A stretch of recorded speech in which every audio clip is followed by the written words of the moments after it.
A e di se profeti sallallahu alaihi wasallam nuk flinte kur pa I thënë disa fjalë të veçanta, fjalë që mbronin zemrën e tij dhe që mund të mbrojnë edhe natën tënde.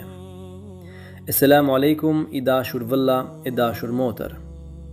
Sonte do të mësojmë 3 lutje që profeti sallallahu alaihi wasallam I përsëriste para gjumit, lutje që sjellin qetësi, mbrojtje dhe tawakkul në zemër. Nëse këto video të sjellin paqe, abonohu në kanal, të kushton 0, por e ndihmon këtë punë shumë.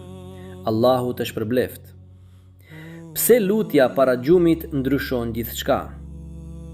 Shumica prej nesh shkojnë në shtrat me mendje të ngarkuar, mendime për të nesërmen, pendime për të djeshmen, frikë që nuk I tregojmë askujt. Por Islami na mëson diçka të mrekullueshme. Gjumi është një vdekje e vogël dhe zgjimi është një mëshirë e re nga Allahu sallallahu taala. Profeti sallallahu alaihi wasallam ka thënë: kur të shkoni në shtrat, bëni këto fjalë, sepse ato janë mbrojtje deri në mëngjes.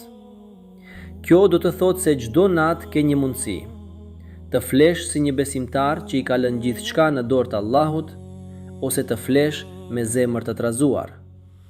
Zgjedhja është jotja, dhe sonte unë do të t'i jap qelsat. Lutja e parë, Ajetul Kursi. Lutja e parë është Ajetul Kursi. Profeti sallallahu alaihi wasallam ka thënë: kush e lexon Ajetul Kursi para gjumit, Allahu cakton një roje mbi të, dhe shejtani nuk I afrohet deri në mëngjes.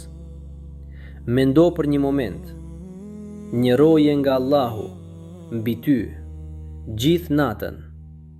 Fjalët janë këto, dëgjoj me zemër. Allahu, s'ka zot tjetër përveç Ti, të gjallit, të përjetshmit, mbajtësit të gjithçkaje. Nuk është vetëm një ajet, është një mburoj. Nëse sonte ndjen frikë, pasiguri, ose thjesht nuk mund të flesh, fillo me këtë, dhe do të shohësh se si zemra fillon të qetësohet, ngadalë. Lutja e dytë, 3 suret mbrojtëse. Lutja e dytë janë 3 sure të shkurtra, por shumë të fuqishme. Sure Ikhlas, sure Felek dhe sure Nas. Aisheja, Allahu qofti kënaqur me të tregon: profeti sallallahu alaihi wasallam, para se të flinte, I lexonte këto 3 sure, I frunte në duar dhe I kalonte mbi trupin e tij. 3 herë, çdo natë. Kjo nuk është magji, kjo është besim. Është një mënyrë për t'i thënë Allahut: o Zoti im, unë po e lë trupin tim, shpirtin tim, familjen time në dorën tënde. Dhe kur e bën këtë me sinqeritet, diçka ndryshon brenda teje. Një pesh bie nga zemra, një errësirë largohet. Lutja e tretë plus mesazhi I fundit. Lutja e tretë është e shkurtër por e thellë. Bismike Allahumme e mutu u e ahja, që do të thotë: me emrin tënd o Allah, vdes dhe gjallërohem. Mendo sa bukur. Para se të mbyllësh syt, ti I kujton vetes se jeta dhe vdekja janë në dorën e Tij, jo në duart e problemeve të tua, jo në duart e frikës, në dorën e Allahut.